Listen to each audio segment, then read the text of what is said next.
오늘 하나님의 말씀은 신약성경 282페이지 고린도전서 15장 1절로 58절까지 말씀입니다.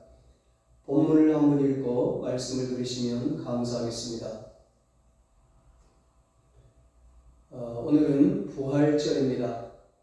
이 시간 여러분에게 부활의 은총이 함께하기를 축복합니다.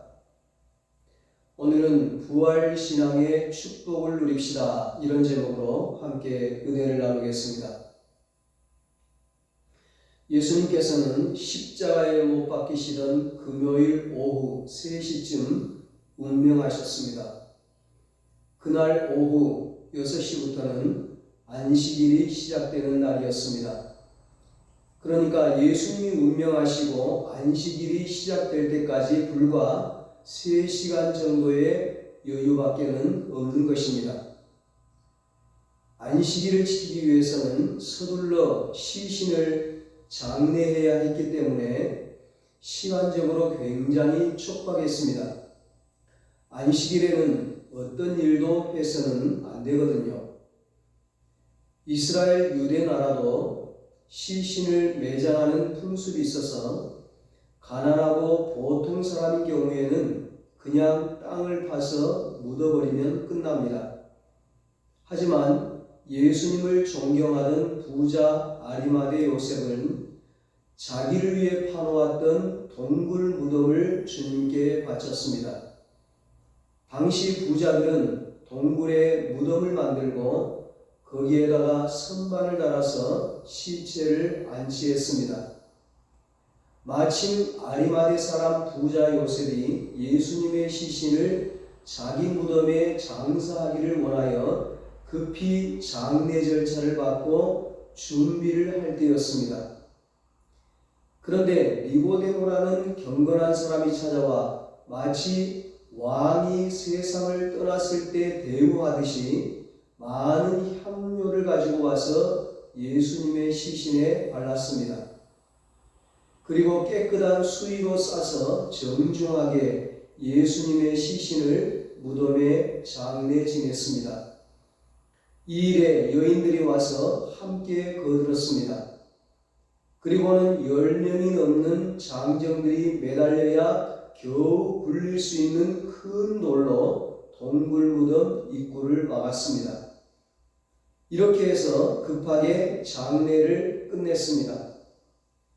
예수님을 장례한 사람들 가운데 예수님이 무덤을 막은 돌을 굴리고 다시 살아나리라고 기대한 사람은 아무도 없었습니다.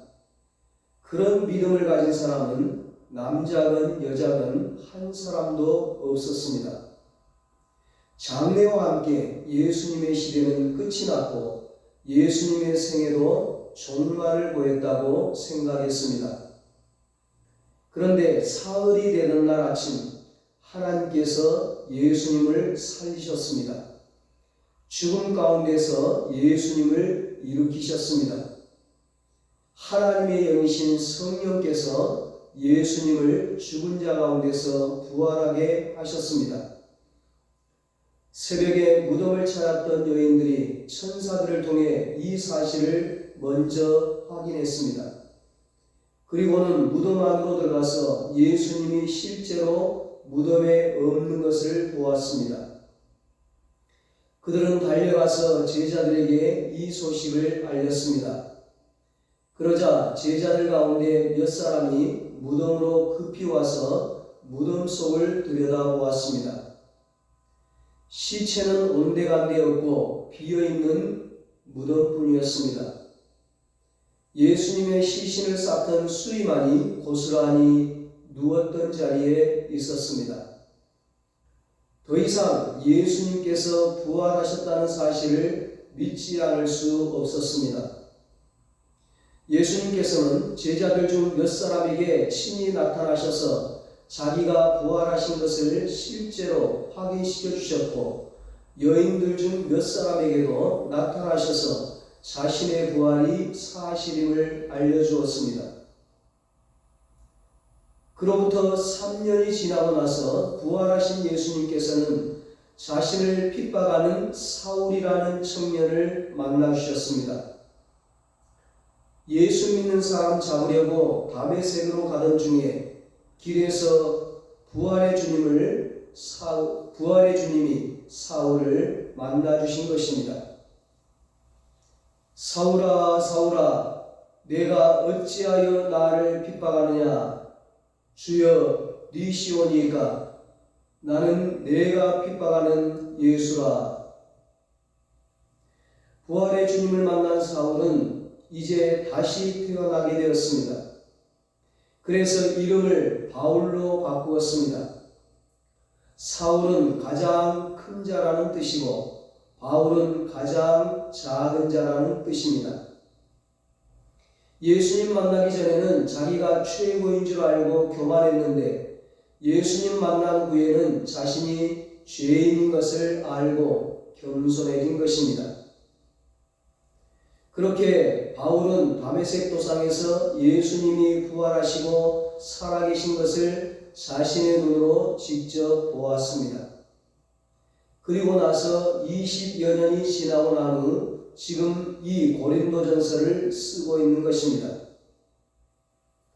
바울은 오늘 고린도전서 15장 1절부터 예수님이 실제로 살아나신 것을 목격자들을 중심으로 하나씩 증거하고 있습니다. 게바, 베드로에게 나타나신 예수님, 야고보에게 나타나신 예수님, 12 제자에게 나타나신 예수님 등 전부 일일이 기록했습니다. 더욱이 놀라운 것은 예수님의 부활을 목격한 사람이 한 번에 500여 명이 될 때도 있었는데 아직 그들 가운데서 반이나 살아있다는 것입니다. 그러니까 예수님께서 부활하신 것이 안 믿어지면 지금 살아있는 그 목격자들을 만나보라는 것입니다. 이렇게 오늘 본문에서 사도 바울은 예수님께서 부활하셨다는 사실을 생생하게 증거하고 있습니다. 솔직히 예수님께서 부활하셨다는 사실을 어느 누가 쉽게 믿을 수 있겠습니까? 그래서 예나 지금이나 예수님께서 부활하셨다는 사실을 안 믿으려는 사람들이 굉장히 많습니다. 이 고린도 교회도 그랬습니다. 고린도 교회는 유럽, 지금의 그리스 지역에 있는 교회입니다. 고린도 교회 성도들은 처음에 예수가 누구인지 전혀 모르는 이방인들이었습니다. 그런 상황에서 바울로부터 예수님이 우리를 위해 죽으시고 부활하셨다는 복음을 듣고 예수 믿은 사람들입니다. 그래서 예수님께서 부활하셨다는 것을 믿었기에 그들이 다 세례를 받고 고린도 교인이 된 겁니다. 그런데 그 중에 일부가 예수님의 부활을 부인하는 것입니다. 교인들 가운데 예수 부활을 부인하는 사람이 생기게 된 거예요. 부활이란 있을 수가 없는 일이다. 부활은 절대로 불가능한 일이다. 사람이 어떻게 죽었다가 다시 살아날 수 있는가? 이렇게 주장하는 사람들이 있었어요. 그 소식을 듣고 너무 안타깝고 답답해서 바울이 지금 이 고린도전서 15장을 쓰고 있는 것입니다. 우리가 성경을 주의 깊게 읽어보면 예수님이 부활하셨다는 것은 절대 부인할 수가 없습니다. 예수님은 살아나셨습니다. 그것은 진실입니다. 그리고 예수님이 처형당한 그 예루살렘 도시에서 예수님이 부활하셨다는 사실을 믿고 그 사실을 생명 걸고 외치는 사람들이 나타났고 그들이 뭉쳐서 교회가 생겨나게 된 것입니다. 이렇게 고린도 교회 성도들이 부활을 안 믿는다는 말을 듣고는 바울이 기가 막힌 것입니다. 너무 안타깝고 답답한 거예요. 왜냐하면 자기는 부활하신 예수님을 확실히 만났거든요. 보았거든요. 만약 부활이 없다면 자기도 예수님을 못 만나야 합니다. 그래서 12절로 19절에 바울이 유명한 논증을 합니다. 부활이 없다면 예수님도 부활하지 못했을 것이다. 부활이 없다면 하나님께서 예수님을 살리지 않으셨을 것이다. 부활이 없다면 아무도 부활의 소망을 가질 수 없을 것이다. 부활이 없다면 우리의 전파하는 것도 우리의 믿음도 다 헛것이 되고 쓸데없는 것이 된다. 부활이 없다면 우리는 거짓말쟁이가 될 것이다. 부활이 없다면 세상에서 가장 불쌍한 사람은 예수 믿는 사람이다. 맞는 말이죠. 예수님의 부활이 없다면, 오늘 저와 여러분의 부활이 없다면 우리는 정말 불쌍한 사람들인 거예요. 세상에서 가장 불쌍한 사람들이에요. 모처럼 쉬는 날이라고 다들 집에서 늦잠 자고 꽃구경 가고 취미생활하고 좋은 시간 다 보내고 있는데 이게 뭐 하느냐는 거냔 말이죠. 그러나 여러분, 우리에게는 믿음이 있습니다. 확신이 있습니다. 소망이 있습니다. 행복이 있습니다. 기쁨이 있습니다. 예수님이 부활하셔서 오늘도 살아계시기에 우리의 예배가 아름다운 것이고, 우리가 주의 날을 지키면서 하나님 앞에 경배하는 것이 우리의 최고의 행복이 되는 것입니다. 예수님이 부활하여 살아계시기에 우리가 세상에서 어떤 모양으로 살든 상관없이 항상 꿈과 소망으로 사는 것입니다. 예수님이 살아계시기에 우리가 이 세상에서 감당할 수 없는 어려운 일들을 당해도 낭망하지 않고 일어서서 믿음으로 인생길을 헤쳐나가는 것입니다. 예수님의 부활은 거짓말이 아니라 진실입니다. 거짓말이라고 해도 믿고 싶은데 진실이라니 얼마나 좋습니까? 그래서 예수 믿는 사람은 살만 나는 것입니다. 그래서 범사에 감사하게 되는 것이고 항상 기뻐하게 되는 것입니다. 이게 예수 믿는 사람의 모습입니다. 그래서 예수님이 살아계심을 믿고 그 살아계신 예수님이 나의 구주가 되시고 그 살아계신 주님이 나와 함께 계신다는 것을 믿는 부활신앙은 죽음마저 뒤엎을 수 있는 능력을 갖게 되는 것입니다. 예수님의 부활이 곧 나의 부활이 됩니다. 예수님의 부활을 믿으면 그 부활이 나를 바꿉니다. 무엇을 바꿀까요? 무엇이 변화될까요? 크게 세 가지 면에서 변화가 일어납니다. 첫째로 죽음을 승리자의 눈으로 보게 됩니다. 57절에 말씀합니다.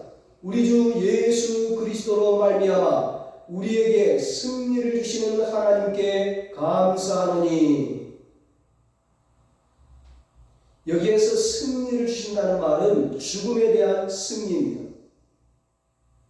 예수님의 부활을 믿으면 죽음을 승리자의 눈으로 보게 되는 것입니다.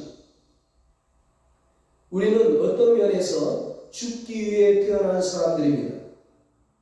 태어날 때부터 우리는 죽음을 향해 카운트다운이 시작된 존재들입니다. 우리는 한순간도 죽음이라는 것을 떼놓고 어떤 문제를 생각하지 못합니다. 그래서 세상에서는 생명과 죽음은 너무나 자연스러운 것입니다. 생명이 있습니까?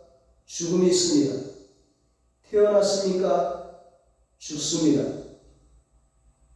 너무나 자연스러운 것이 죽음입니다. 생명처럼 자연스러운 것이 죽음입니다. 우리는 이런 세상에 살고 있습니다. 통계에 보면 40, 50대 남자들의 사망 확률이 여자보다 2배로 높다고 합니다. 우리나라는 1년에 적어도 30만 명 이상이 죽는다고 해요. 죽음은 이상한 것도 아니고 무서운 것도 아니고 세상에 태어난 이상 너무나 자연스러운 것입니다. 어떤 분은 이 죽음을 놓고 깡패 같다고 했습니다. 깡패들은 으스간 골목으로 끌고 가서 너 죽고 싶어? 공갈을 칩니다. 마찬가지로 죽음은 우리를 으스간 골목으로 끌고 가서 너 반드시 죽어 협박합니다. 우리로 하여금 참 주눅들게 만드는 것이 이 죽음입니다.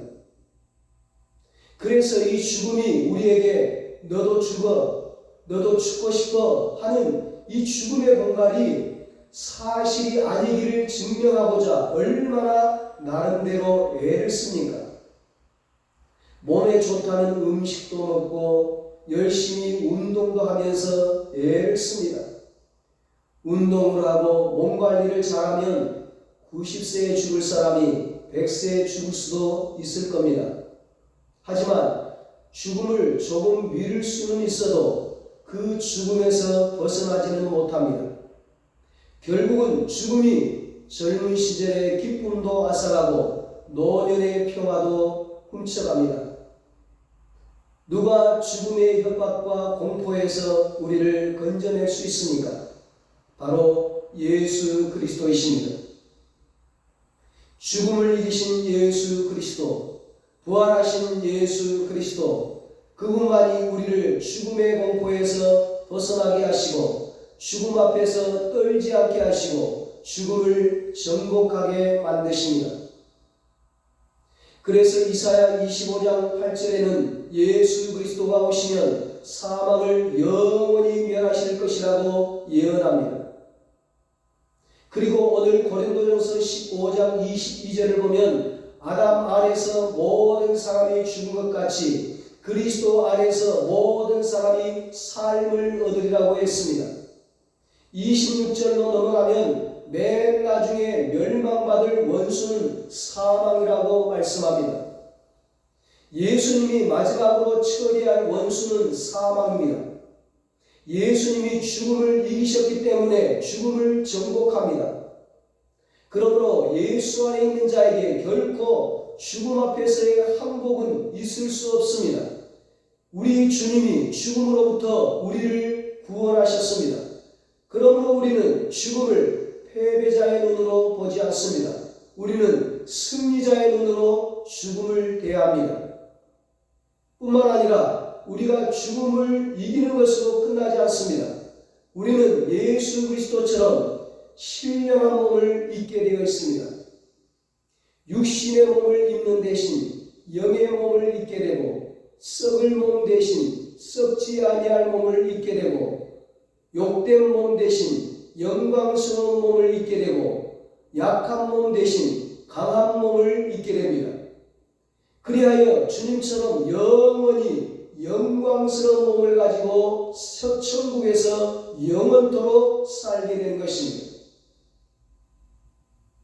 그러니까 죽음을 뛰어넘어 그 후에 있을 놀라운 하늘의 영생의 축복까지 우리에게 안겨주신 분이 바로 부활하신 예수님입니다. 그래서 우리가 죽음을 보는 눈이 달라지게 됩니다. 죽음을 천국으로 들어가는 축복의 통로로 보는 것입니다.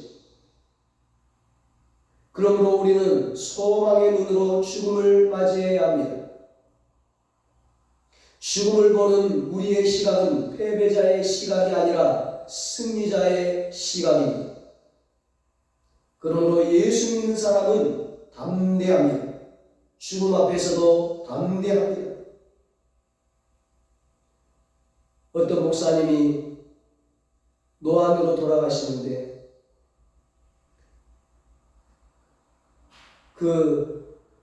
자기는 이렇게 몸에 무슨 주사바늘 꽂아가지고 오래 연명하고 싶지 않다. 주사바늘 다 빼달라. 그래서 웃으면서 기쁜 마음으로 천국에 들어가셨다고 해요. 주님 앞에서도 당당하고 담대하고 기쁨과 소망이 넘치는 모습으로 죽음을 맞이하고 천국에 들어간 거죠. 사랑하는 여러분, 예수 그리스도가 부활하셨습니다. 예수 그리스도가 사망의 권세를 짓밟고 승리하셨습니다. 예수 그리스도가 영원히 사망을 멸하셨습니다. 이 사실을 믿을 때 우리는 죽음 앞에서 승리자가 될 수 있습니다. 여러분, 예수님의 부활이 무엇을 바꿉니까? 예수님의 부활을 믿으면 우리에게 어떤 변화가 일어날까요? 둘째로, 예수님의 부활은 세상에서 우리로 하여금 흔들리지 않게 만들어줍니다. 58절 상반절에 견실하며 흔들리지 말고 말씀합니다. 우리가 세상에 살 동안 우리를 흔드는 것이 너무 많습니다.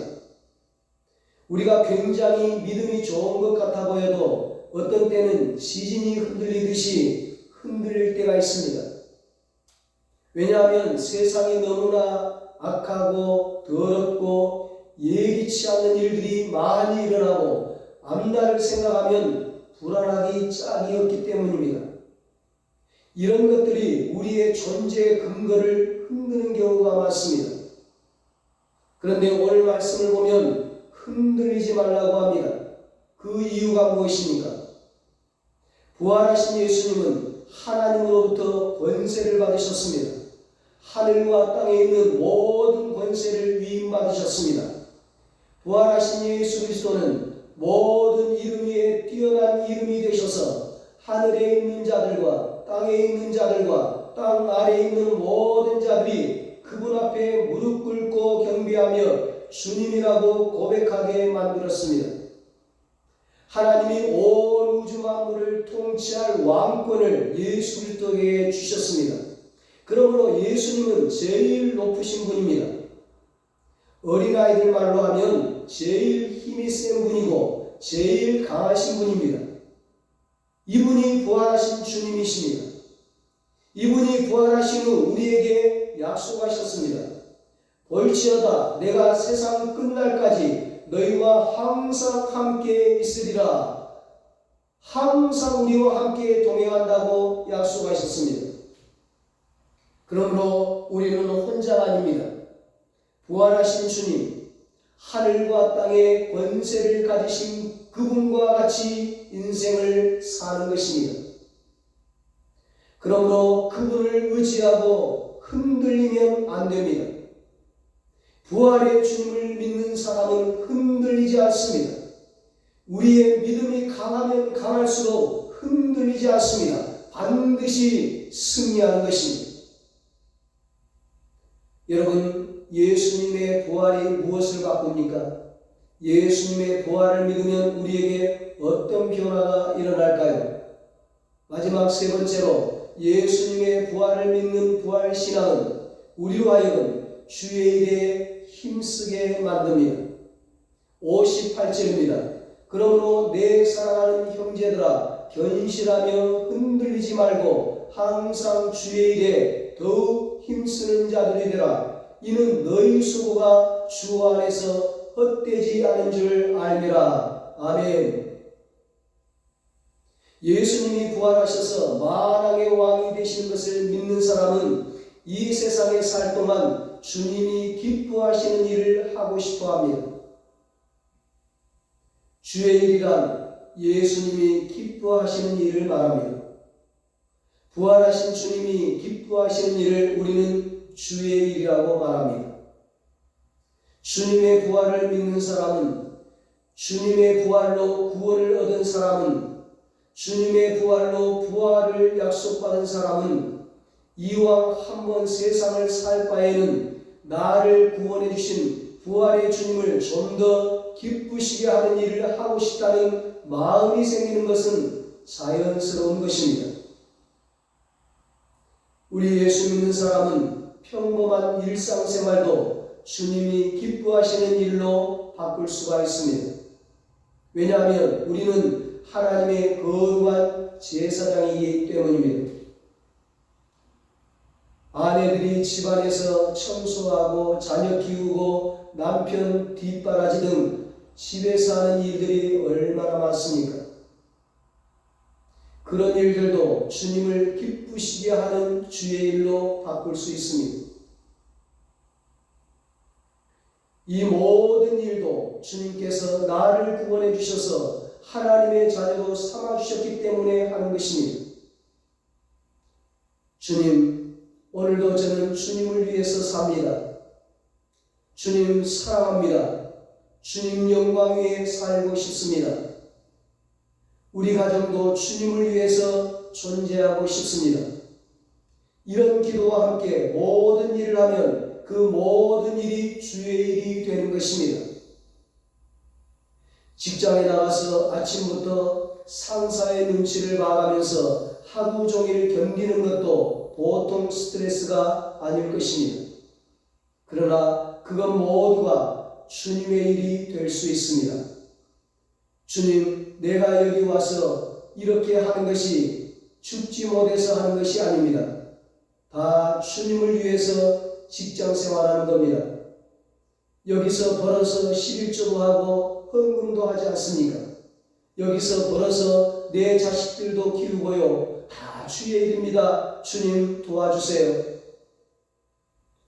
이렇게 우리의 마음이 부활하신 주님을 향해서 항상 열려 있으면 내가 하는 평범한 일 모두가 다 주님의 일이 됩니다. 그리고 더 나아가 전도를 하는 일이라든지 가난한 자를 돕는 일이라든지 교회에 와서 봉사하는 일이라든지 이런 일에 시간 내고 마음을 바치고 애를 쓸 때가 많습니다. 이것이 부활의 주님을 기쁘게 하는 주의 일입니다. 아무튼 예수님이 부활하셔서 오늘 우리와 함께 계시고 이 온 우주의 주가 되시고 교회의 주가 되시고 내 인생의 주가 되시고 내 가정의 주가 되시고 내 일터의 주가 되셔서 풍성한 부활의 열매를 맺게 하실 것을 믿는 사람은 그분이 기뻐하는 일에 마음을 쓰게 되어 있습니다. 그래서 우리 모두가 주의 일을 하다가 가는 것입니다. 주의 일 하다가 미련 없이 후회 없이 천국 가서 영원한 상급과 멸관받아 영원한 축복을 누리는 것입니다. 이것이 인생의 참된 보람이요 행복인 것입니다. 그래서 사도 바울은 로마 감옥에서 죽음을 기다리면서도 두려움과 슬픔보다는 하늘의 상급 때문에 기쁨이 충만했습니다. 디모데후서 4장 6절로 8절입니다. 전제와 같이 내가 벌써 부어지고 나의 떠날 시각이 가까웠도다. 나는 선한 싸움을 싸우고 나의 달려갈 길을 마치고 믿음을 지켰으니 이제 후로는 나를 위하여 의의 멸관이 예비되었으므로 주 곧 의로우신 재판장이 그날에 내게 주실 것이며 내게만 아니라 주의 나타나심을 사모하는 모든 자에게 도니라. 아멘. 예수 부활을 믿으면 하늘나라 영원한 상급을 바라보고 항상 소망 가운데 기뻐할 수 있습니다. 죽은 자의 부활과 천국에서의 상급을 확신한 사도 바울이 고린도 교회 성도들과 오늘 우리들에게 확신 있게 힘주어 말하는 것입니다. 이는 너희 수고가 주 안에서 결코 헛되지 않은 줄 알미라. 저와 여러분 모두 흔들림 없는 믿음으로 이 부활신앙의 축복을 누릴 수 있게 되시기를 예수님의 이름으로 축원합니다. 기도하겠습니다. 하나님 아버지, 우리에게 예수님의 부활을 믿는 부활신앙을 주시옵소서. 예수님이 부활한 것처럼 나도 부활한다는 믿음을 가지고 살게 하여 주시옵소서. 죽음을 승리자의 눈으로 보고 부활의 소망으로 살아가게 하여 주시옵소서. 어떤 상황에서도 흔들리지 말고 끝까지 믿음의 길을 달려가게 하시고 주의 일에 더욱 힘쓰는 자들이 되어서 모두가 다 부활신앙의 축복을 누리게 하여 주시옵소서. 이제는 우리 주 예수 그리스도의 무한하신 은혜와 하나님 아버지의 사랑하심과 성령님의 위로하시고 교통하시고 영원토록 함께 하시는 은혜가 부활신앙의 축복을 누리기로 다짐하는 사랑하는 모든 성도들과 저들의 가정과 자녀들과 사업과 직장 위에 이 나라 이 민족 위에 이제로부터 영원토록 함께 있을지어다. 아멘.